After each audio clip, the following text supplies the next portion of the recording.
I'm Evie, and today I'm going to show you how to assemble the Trimble XR10 with HoloLens 2.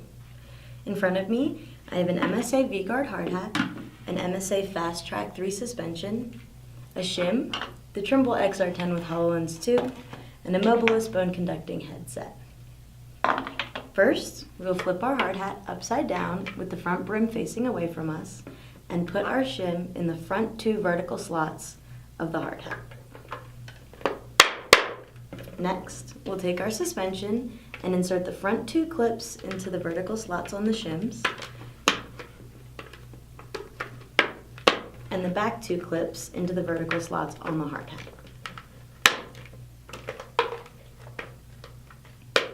Next, we'll flip our hard hat over and place our XR10, making sure we get the lens out of the way of the front 2 clips over top of our hard hat. We want to make sure the clips on the sides of the XR10 line up perfectly with the vertical slots on the sides of the hard hat and pull them in. Next, we want to press the front of the XR10 and fasten it to the front brim of the hard hat like so, and place our lens down. Next, we'll be attaching the Mobilus bone conducting headset. To do so, we'll flip our hard hat back upside down and attach the Mobilus device itself around the tightening wheel on the back of the suspension like so.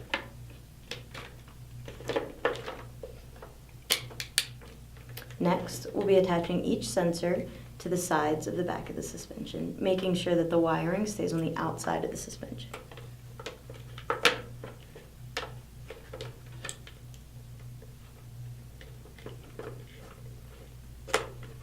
And now, we have a fully assembled XR10. To wear the XR10, make sure you first loosen your tightening wheel and place the hard hat on your head. And make sure you tighten the wheel so that the hard hat is securely attached to your body. Next, you want to bring the lens down as close to your eyes as possible. And now, you're comfortably wearing a fully assembled XR10.